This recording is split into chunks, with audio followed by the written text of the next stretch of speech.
This is the new Honda Jazz. Now, the old Honda Jazz was a little bit like a Stanner stairlift. It helped old people get around. This new one, though, is a bit more like a robotic exoskeleton because it will also help old people get around, but it'll do it in a much more high-tech way. In this video, I'm going to explain why and let you know if this new Jazz is any good.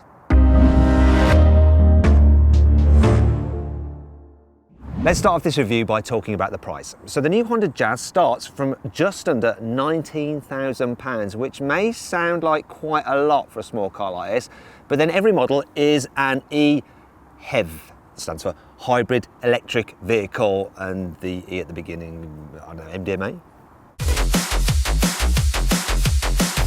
Only joking, yeah, electric, Honda's electric range. So that all bumps up the price because you've got battery, electric motor, an engine and an automatic gearbox. So that's the reason it costs so much. In fact, if you want to see how much you can save on a new car, click on the pop-out banner up there to go to carwow. On average, you can save around £3,600 on a new car, so it's worth checking out to make sure you're paying a fair price. And if you're not thinking about buying a new car yourself, but you know someone who is, just get them to Google carwow, because if they go to our site, me and my team are there to help them decide which car to buy and make sure they get it for a fair price.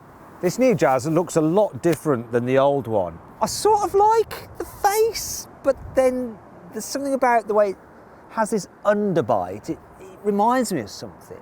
Now I wonder if the editor can guess what it is. No, it's not that. No, it's not that either. What is it? Yes, it's that. Now you're not going to be able to unsee it. This new Jazz is also lower than the old car, but it's longer. As a result, it looks more normal and less MPV-like. Though there is still this bit here, this extra bit of glass, which reminds me of the bridge of a ship.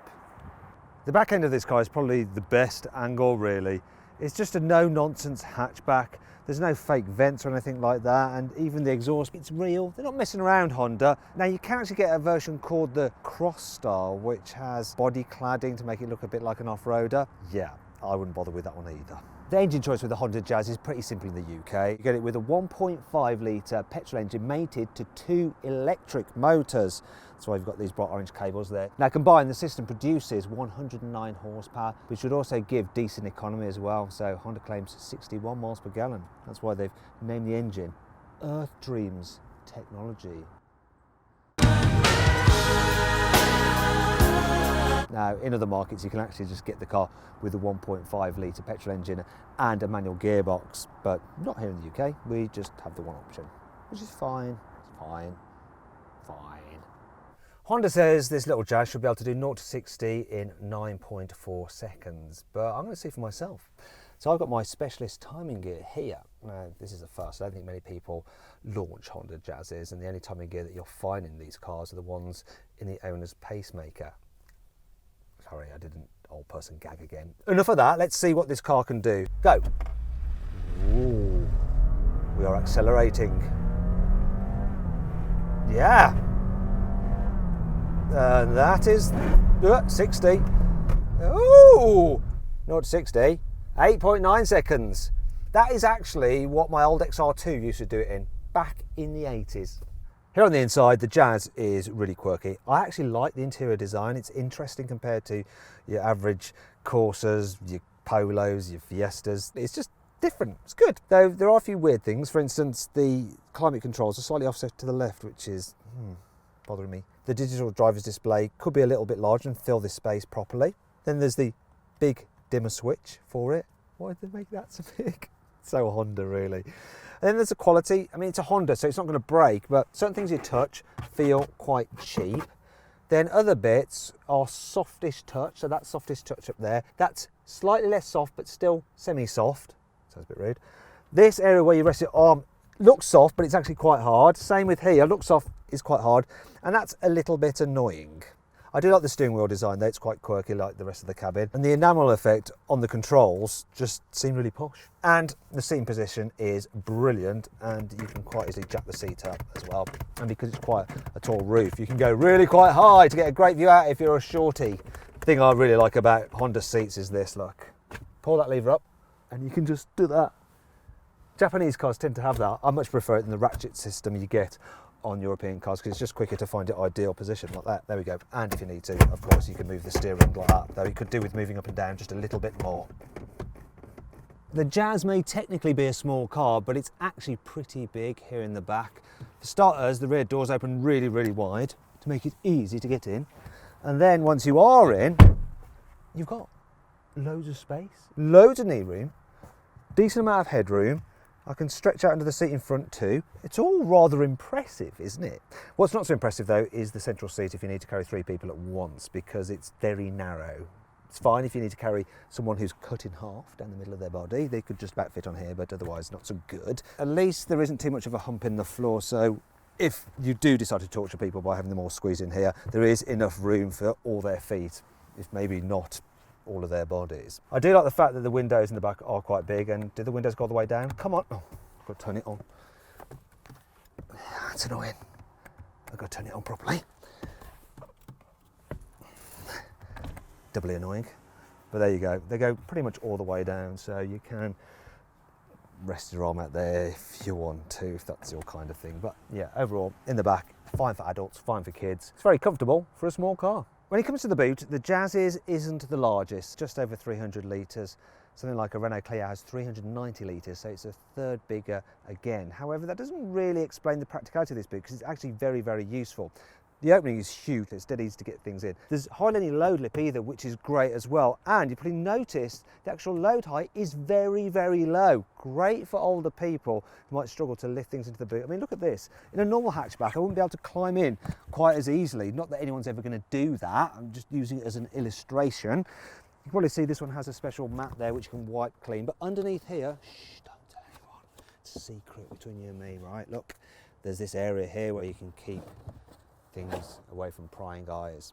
Now if you need to carry loads of things, you can fold down the rear seats, and I really love the mechanism on the seats. It's very clever the way it leans forward and moves out the way, so it lies very, very flat. I mean, look at that. Now there is a bit of a ridge, but the way they've designed the boot, it's not too much of a problem. You can easily push things up that ridge and towards the front of the car. But there's another brilliant element about these seats. Check this out, right? Say you've got an object that's taller than will fit in there. Well, no problemo. Put the seats back, then lift up the bases, lock them into place, and then you can carry much taller items. Look, you can even use it to just walk through the car. Get out of my way. The Jazz's practicality doesn't end with those clever rear seats. It's also got lots of useful in-car storage spaces, as I'll demonstrate now. So the glove box may look quite small and it's filled by the manual, but that's not such a problem because underneath here, look, you have some more space for your snacks. And then underneath here, there's some more space still for some more snacks. Then you've got a couple of cup holders there. This first one is quite good and deep, and you can put a medium-sized flask in there. The one behind it is just in the way of this armrest, so if you've got a bottle, look, it won't shut. It'd be fine with a can, and anyway, you can carry this in the cup holder you have near the steering wheel. There's one over the other side as well. The good thing about that is it's right in front of the air vent, so you can actually cool it with the air conditioning. There's also a storage area down here for your mobile phone, so you can charge it. Look, there's one charging point there, another one there, and if you want to do it the old-fashioned way, not with USB, there's a 12-volt socket there as well. Just take this because I'll need it in a moment. Got some decent sized door bins, not the largest, but they can still hold a big bottle. Will the ones in the back hold the big bottle though? Let's find out. Yeah, no problem at all actually. Then you've got some big pockets here on the seat backs, and then this extra little storage pocket here. That's why I need my mobile phone, to show you that you can just put your phone there and then watch some stuff on it. And if you need to charge it, you have 1 and 2 USB ports down here. Here in the back, you'll notice the Isofix anchor points there. Very easy to get to. It's actually very easy to fit a child seat in the back of this car because you've got a lot of space to manoeuvre a seat, even those large, bulky rear-facing seats.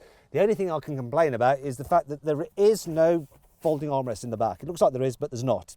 It's just trying to trick you. And that brings me on to 5 annoying things about the Honda Jazz. In order to be able to fit those clever flip-up rear seats, Honda has had to relocate the car's fuel tank to underneath the front seat. As a result, you get this bit of intrusion into the front footwell. It doesn't matter so much on the passenger side, but in the driver's side, because this car is an automatic, I'd like to sit like that, but then that intrusion is like rubbing against my ankle and it's not quite as comfortable as it could be. Honda has a habit of fitting its cars with the world's most pathetic sounding horns. Let's see if they made an exception for the Jazz. No, they haven't. It's as beepy and as cartoony as ever. Yeah, it's not going to get anyone to get out of your way. It's more likely to say to them, "Hiya, you're right, I'm in a Honda." It's a bit annoying you don't get a light with the vanity mirror, so if it's dark you can't see yourself particularly well, though I guess that's a bonus if you're a Honda Jazz owner, because then you can't see all the wrinkles. The flat dashboard means that when it's quite sunny outside you get a really bad reflection of it in the windscreen, and it just is a little bit distracting. The entry-level version of the Jazz gets steel wheels. What is this, like 1980 or something? It's a bit mean really on a car that starts from £19,000. And even this one that does have alloys, for some reason Honda has attached this kind of plasticky wheel trim to it, which looks crap. It's not all negative though. Here's 5 good things about this car. Honda's engineers have filled the engine mounts with a special shock-absorbing resin so that it minimises the amount of vibrations from the engine going into the cabin. You can get an app for your mobile phone which allows you to lock and unlock the Jazz remotely. It'll let you know if the alarm's going off. And if you lend the car to someone, it'll let you know just how far they're travelling in it, so you can keep an eye on them, make sure they're not taking the piss. When you're driving quickly down a twisty road and you turn into a corner, the car will automatically brake the inside wheel slightly to help the car rotate and get its nose turned. Honda has reduced the thickness of this windscreen pillar compared to the old Jazz by 50%. So instead of having 69 degrees of visibility, you've now got 90. Personally, I quite like 69. Honda has mounted the rear seat belts in a way that they don't snag the rear seats when you fold them down. Look at that. Brilliant. Now let's see what this little Jazz is like to drive. First off, visibility. The windscreen is beautiful, I love it. You get a great view forward, and these extra windows here really help. Good view out the back window as well, makes this quite an easy car to park. So we'll go at parking it. A lot of the general manoeuvring and lower speed stuff is just done in electric power only mode. So when you're just pootling around town, listen, silent, apart from the battery. And when the petrol motor does kick in, look, there we go, it's not too intrusive. It is a relaxing little car to drive. I'll tell you another good thing about it, turning circle. It's really tight, it's just over 10 metres. The turning circle is actually tighter than something like a Volkswagen Polo or a Ford Fiesta, and that really helps yet again when you're manoeuvring around town. And the steering's pretty responsive as well, so when you're just like darting through your multi-storey car park, it's all good. I'm quite impressed. Now, one of the things about hybrids is that their brakes can feel a little bit jerky, because the first part of your braking is actually recouping lost energy and putting it into the battery rather than actually using the friction brakes, and the transition between the two can be a bit odd, but on this they've got it just right. It's really smooth, it's not jerky at all, it feels completely natural. You can also put the car into B mode, which is extra regenerative braking, so when you lift off the accelerator it just slows down a little bit more than it normally would. That means you can just drive it around using the accelerator pedal when you're doing lower speeds without actually having to touch the brakes.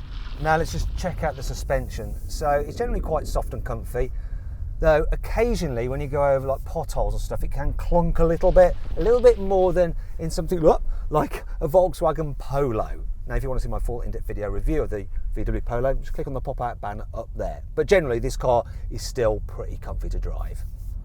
The Jazz's hybrid system does mean that it's ideal for in town, but it's not out of its depth when you get on the motorway either. So if you need to accelerate, you floor it, doing it from 40 miles an hour to 70. You might notice that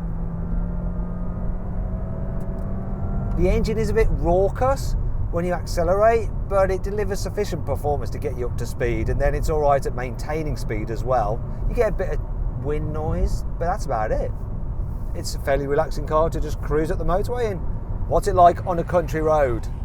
Yeah, that noise when you put your foot down is a bit annoying. Here's the first corner, it's pretty tight. It's sort of like the car is mooing. Moo, when you accelerate.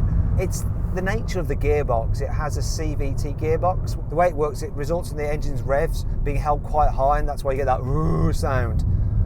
I can't really grumble too much about the handling.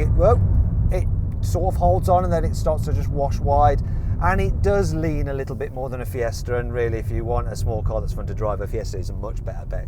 And you can see my full in-depth video review of that car by clicking up there on the pop-out banner. But if you don't want fun, you want something that's just going to get you from A to B comfortably and using very little fuel to do so, this is actually a really good choice. I like it more than I thought I ever would. Finally, let's talk about the Jazz's equipment list. So the range kicks off with the SE model. It gets LED headlights, climate control. You also get adaptive cruise control, which uses a radar to keep you a safe distance from the car in front. It even includes lane keeping assist, so it'll steer to keep the car in lane. What's less good though is the fact that this car comes with a 5-inch infotainment screen as standard. It's not even a touch screen, it's pretty basic and very horrible. Move up to the SR model and then you get this 9-inch touchscreen, and the infotainment system itself is actually a lot better than Honda's old ones. It's simple to use. It's a bit like a mobile phone really. You just dab on the icon you want for the function. You have a home shortcut button and there's some other shortcut buttons along the bottom. It includes Apple CarPlay and Android Auto, so you can just run your maps from your phone for navigation if you want. But generally this infotainment system is pretty nice and easy to use. The SR model also gets part leather seats, and it includes front and rear parking sensors too. Then there's the EX model, which is what this car is, and it gets a reversing camera, inbuilt satellite navigation for the infotainment system, heated seats and steering wheel, plus blind spot monitoring. At the top of the range is the Crossstar EX. So that has all the styling upgrades I've already mentioned, plus an 8-speaker instead of a 4-speaker stereo. But which version of the Honda Jazz should you go for? Well, I'm going to configure my ideal Honda Jazz using the carwow configurator.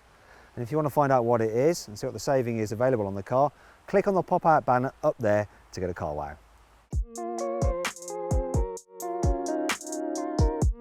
So then what's my final verdict on the new Honda Jazz? Should you avoid it, consider it, shortlist it, or just go right ahead and buy it? Well, I reckon if you're looking for a small car that's very practical, is well built, is very reliable, is very economical, and you're willing to pay a little bit extra for those features, you should shortlist it. It's actually a very good car. Do you agree with my verdict? Let me know in the comments section. Also, please subscribe to this channel for more videos, and if you click on the deals box to the right, you can see how much you can save on a new car at CarWow. Or click on the video windows below to watch another of my videos.